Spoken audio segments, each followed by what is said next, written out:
Сенің кенжесі ғой енді, олар енді Төле бидің ұрпағы, Төле би дулат жанысы ғой. Вообще албан соған дулат. Сен дулаттың ішіндегі шымырынан тарайсың.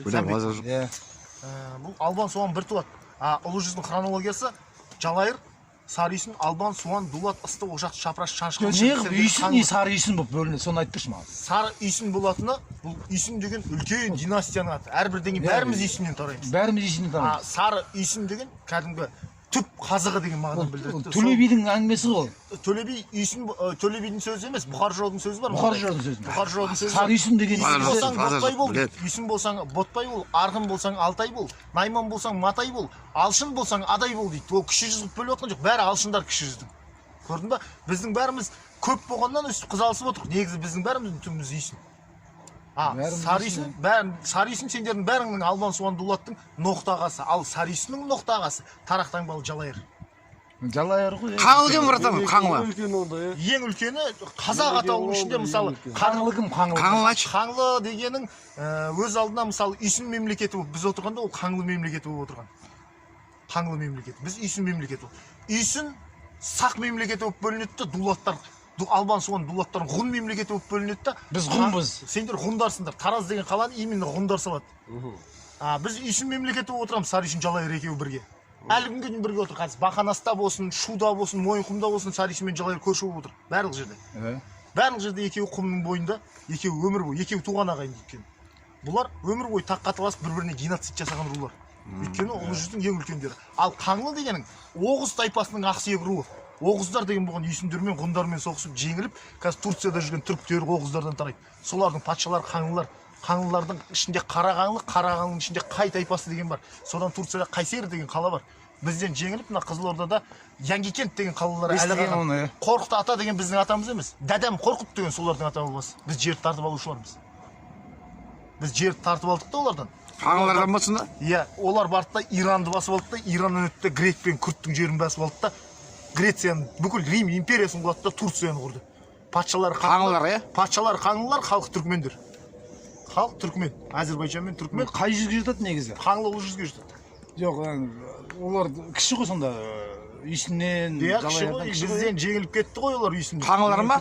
Жеңіліп кеткен. Қаңлылар ма? Иә, жеңіліп кеткен. Қызылорда Қаңлының жері Қорқыт ата деп жүрген Қаңлылардың арғы атасы. Иә. Арғы атасы. Кәдімгі Қобызды ойлап табатын. Бірақ Турциядағы түріктерде ол қалған жоқ, Қобыз біздің қазақтарда қалды.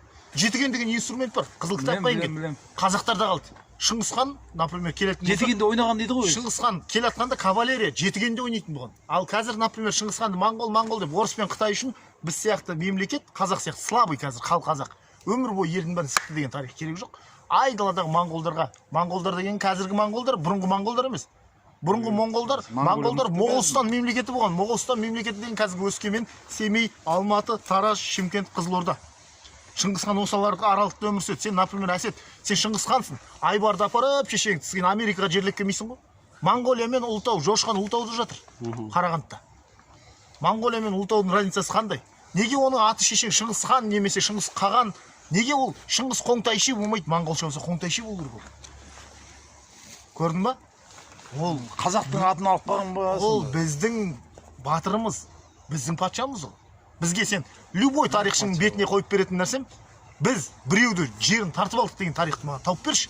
Жоқ ондай тарих. Біз қалмақтан жерімізді қорғады деген ғана тарих бар. Мынандай амбалды жерді аспаннан бізге тастай салды ма біреу?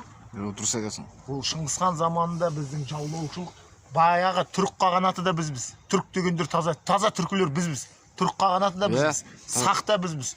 Ғұн да бізбіз. Кешегі моңғол империясы әлемді жаулайтын дейтін де бізбіз. Өйткені сен қара, сиқымның ақ қойлы, қара қойлы болып бөлінеді.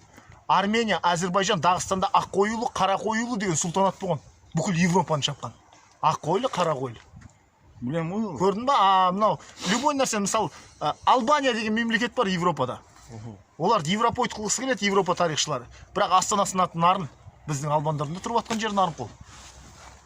Совпадение деп ойлайсың ба? Ондай емес ол. Ол нәрсе көшпелілер атпен меңгеріп, қолында найза, қолында қылыш, елдің бәрін шауып жүрген кезде көшпелілердің заманы болған. Қазір Америкостардың заманы ғой, например, дамыған елдердің. Қайтып орта ғасыр келетін болса, қайттан біздің заман басталады. Өйткені сен жылқыдан басқа жылқы мен қойдан басқа түк жемейсің, қолыңда найза. Сол духың 9 миллион қазақтың шешенсі көкірегіңді кергенде еттімен әлемге патша әлі болғың келеді. Ол генофондтың тазалығында. Бізде генофонд 7 атаға дейін қыз алыспаймыз, генофондымыз әдемі біздің, например, аңдаспен аңдастамайды.